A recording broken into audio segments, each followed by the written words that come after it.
Are you stuck in the same old routine at work? Do you find yourself hitting a creative wall, unable to see beyond your current perspective? It's time to break free and unlock the power of fresh perspectives. David Gouthro with Discover Fresh Perspectives here. And today I have the pleasure of being with Alan Mallory. And usually what I do is I ask people what's something that they're passionate about. And Alan, you said mountaineering and psychology. So I need to know a little bit more of the background to that. That sounds intriguing and welcome. Well, thanks, David. It's good to be on your podcast. Yeah, I mean, my family set a world record climbing Mount Everest back in 2008, and my father really got me and my siblings into mountaineering, and so a lot of my programs are kind of built around that. It was certainly an exciting expedition. I've written a couple of books that really touch on some of those exciting yet harrowing moments. But I would say I combine a lot of those more, you call them technical or team strategies with psychological strategies, how to improve your life. And I went through my own mental health journey in my younger years. I had quite a severe social phobia and anxiety disorder, known as generalized anxiety disorder, or GAD. And so that's really what got me so interested in the human mind. And I've studied it for a lot of my life, and I still do. I find psychology just fascinating, which is kind of rare for an engineer. My undergraduate in engineering.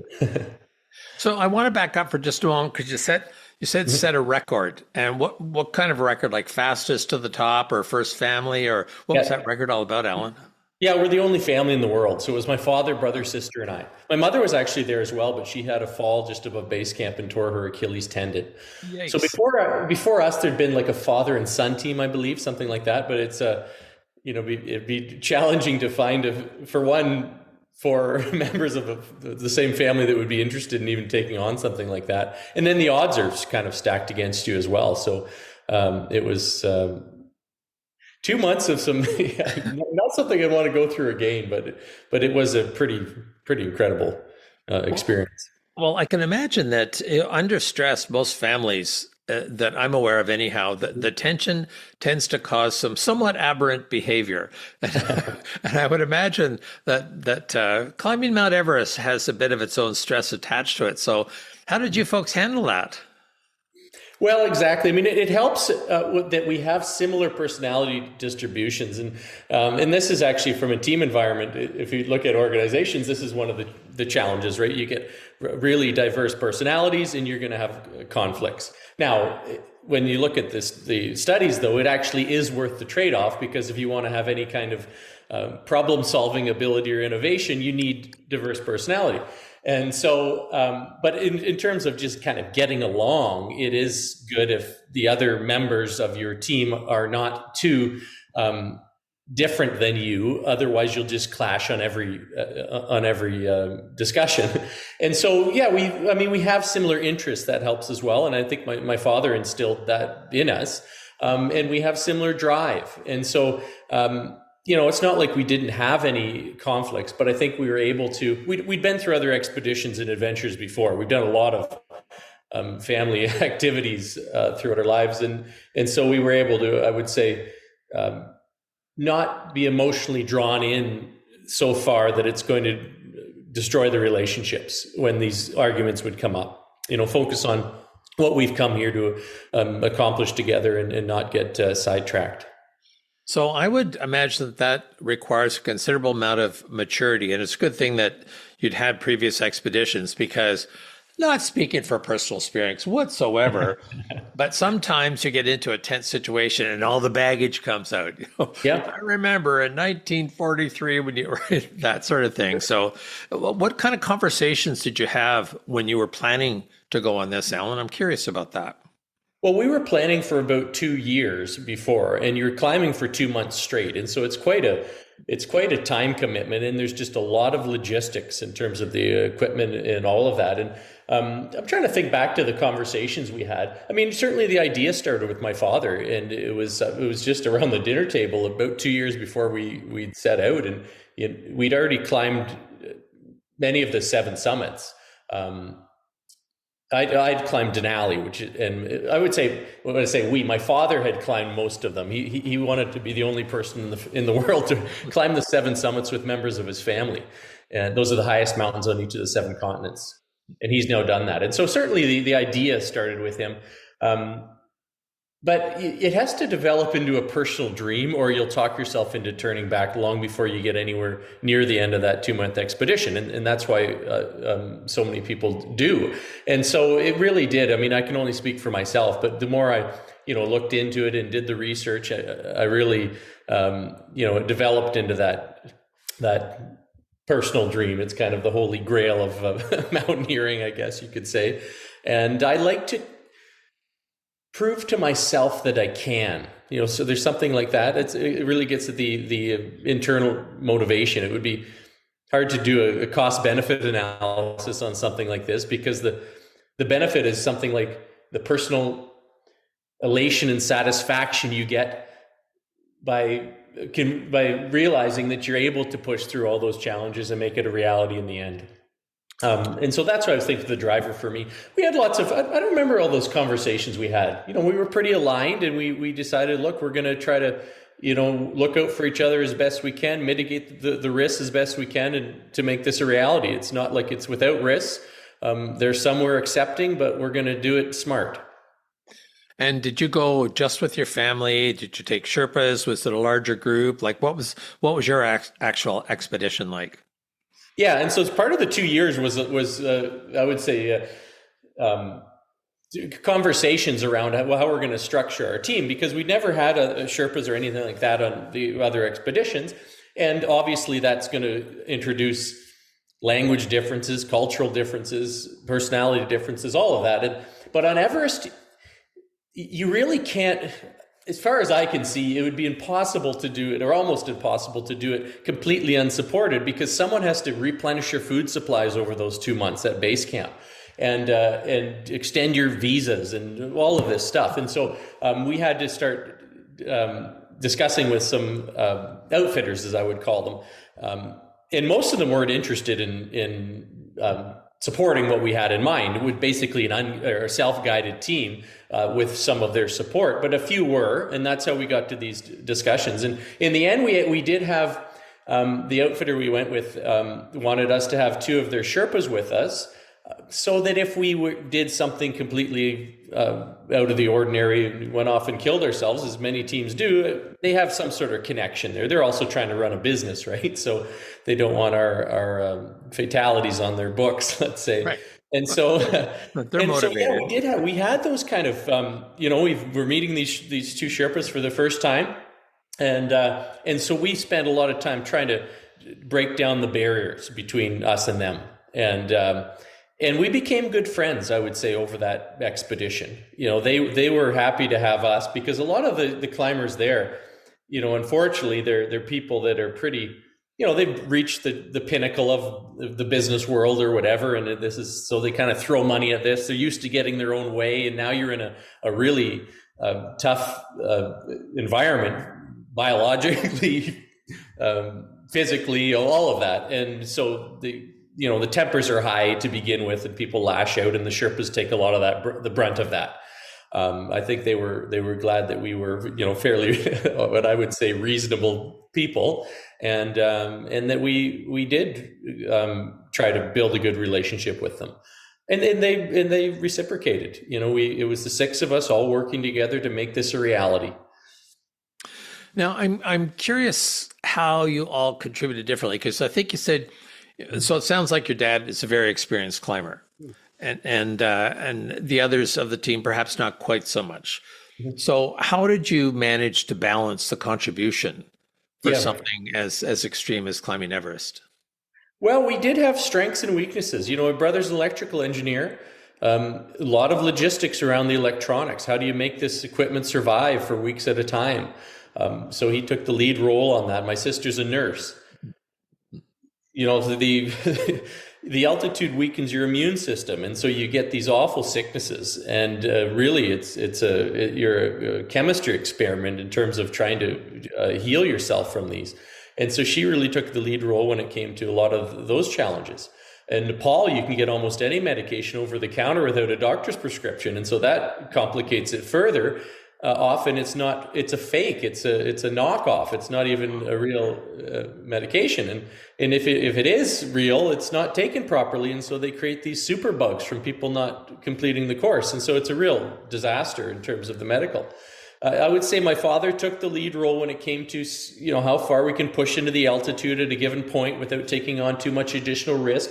In those elements, although I wouldn't say he was, let's say, the leader of the team a lot of the times. He was 56 at the time, and he had his own, I would say, altitude challenges. He was in like a state of delirium, for all of us were at some points, but he seemed to really be affected by that. And then I was kind of the problem solver. I'm pretty good at getting us out of binds we find ourselves in, and so between the four of us, we worked pretty well. My mother, of course, after she had her injury, we kind of lost that capacity. She was never as keen as the rest of us anyway, though. And I would say she's kind of the glue that holds the family together, something like that, and not necessarily taking on any of the technical or strategic roles. So did she engineer her accident, Alan? Yeah, that's hard to say. I don't think so. She was she was in a lot of pain, and she was pretty high when it happened, over 17,000 feet. And so just getting out from where she was a real challenge. And did you all actually summit? I know sometimes teams, they send just, one person up or whatever, and they feel that's a team success, but... No, the four of us, yeah, we all set foot on the summit. Wow.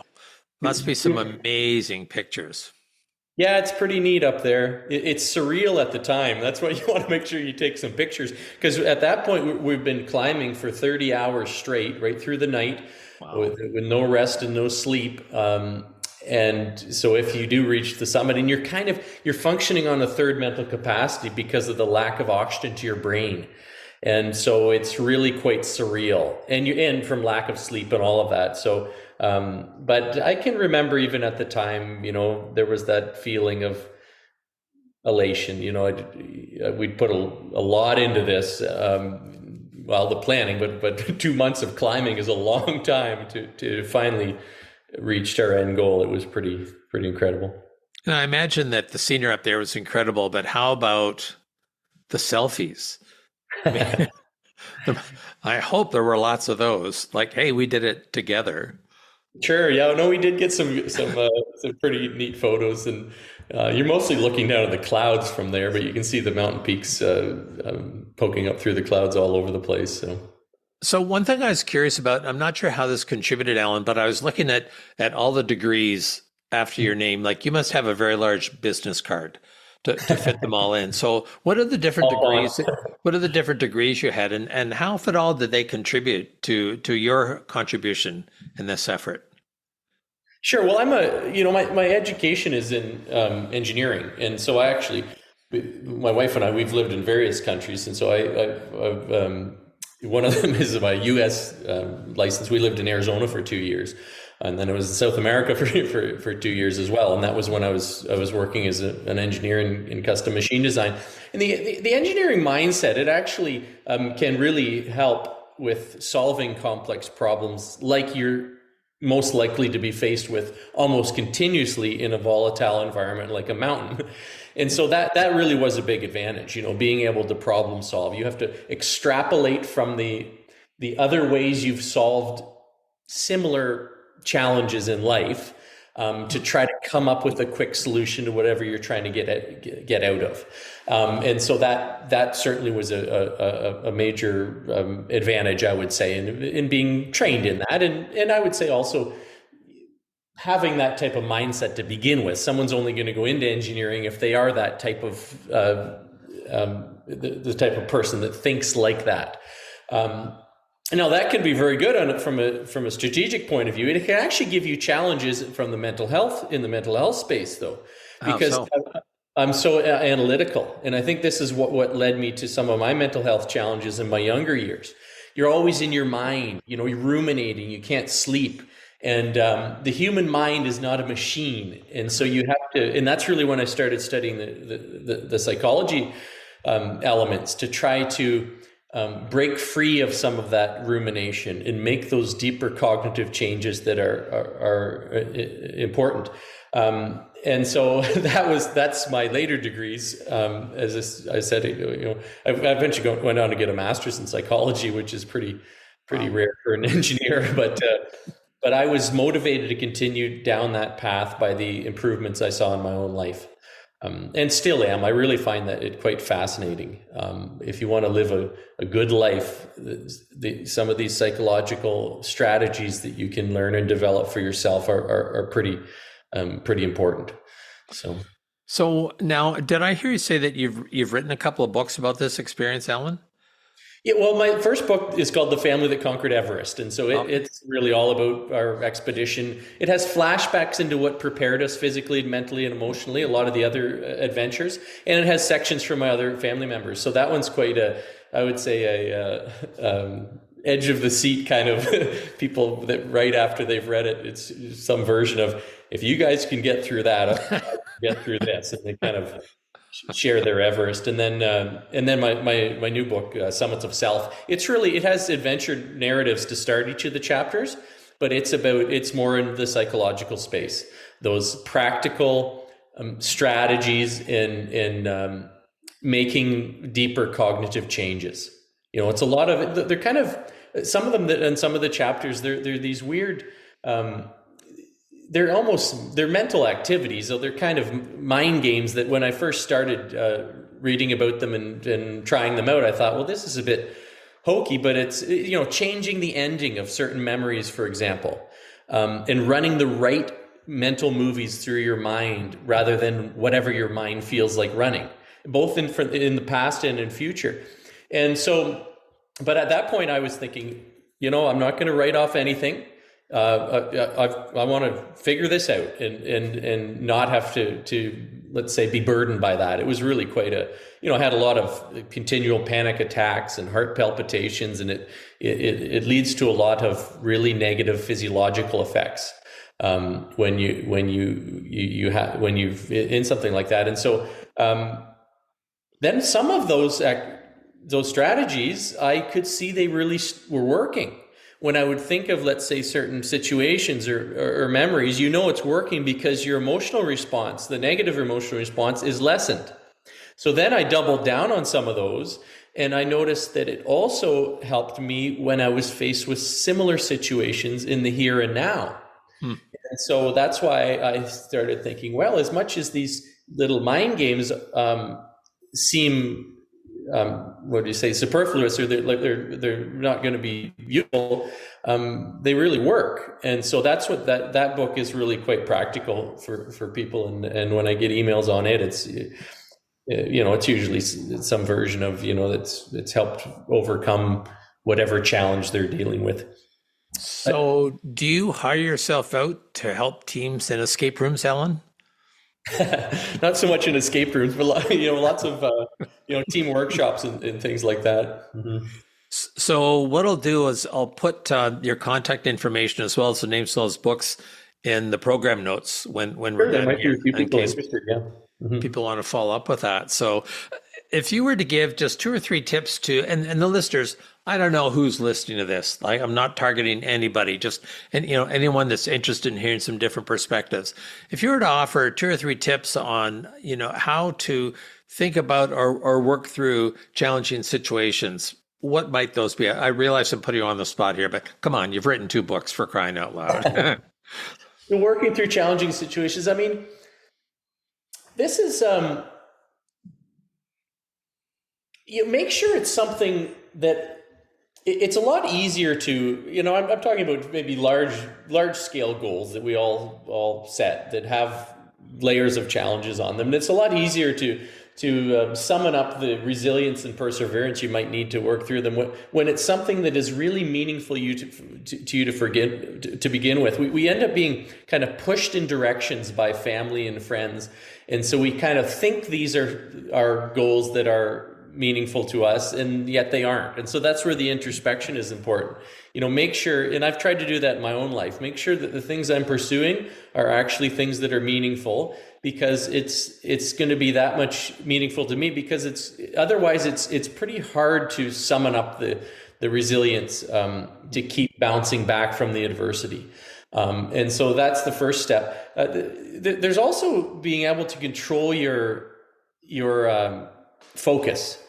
And from a psychological perspective, as far as I can tell, the reason why it's important is because we can only consciously process a small fraction of everything we take in through our five senses. And so you tune your perception to some degree if you're focused on the solutions and the positive elements. It's kind of an old adage, focus on the positive. And some people don't like hearing that at all because there's so much negative in the world, but it matters. If you focus on what's in your mind is always the negative, the problems. I've worked with those types of dark cloud people, and you just start to notice all the other problems that are going to prevent you from getting there. And it's psychologically, as far as I can tell, as I mentioned, it's just the way you've tuned that perception. Otherwise, if you're focused on the positive elements, now they pass by without you even noticing them. So that tends to be pretty important when you're trying to overcome major challenges like that. Resilience is a tough thing. How do you kind of instill or learn resilience? And I would say that's through treat the small challenges in your life similar to the large goals. People that kind of are quick to give up on the small little commitments they make to themselves are that much more likely to let a major goal fly out the window as well. And so I'm careful about my internal monologue. If it's something that's meaningful to me and I commit to it, I follow through. You train yourself you convince yourself that you're the type of person that does follow through on those internal commitments. Anyway, so there's a couple of quick things. That's great. And like so many things, knowing these things takes practice. So just having to hear you say it once is going to do it. But if people choose to embrace them and get better at it, that will build a capacity, build a capability. Yeah, and it's a lifelong thing. And the problem is we've been most of our lives developing the wrong thought patterns, and so it doesn't change overnight. It really is. It's a habitual thing where you small, purposeful, cognitive changes. So, Alan, thank you so much. I learned a lot of things I didn't know previously about you and about your adventure, which I always appreciate if I can learn something new in these. And I'm sure that those that have been listening have some thoughts about some things that they might do, maybe even be interested in picking up one or both of your books. So thank you so much. My pleasure. Thanks, David. And it's David Gouthro with Discovering Fresh Perspectives. Who knows what's going to come next, but thank you for listening to this one. Talk to you soon. Subscribe now, because on Fresh Perspectives, every episode is an opportunity to explore new horizons and redefine what's achievable.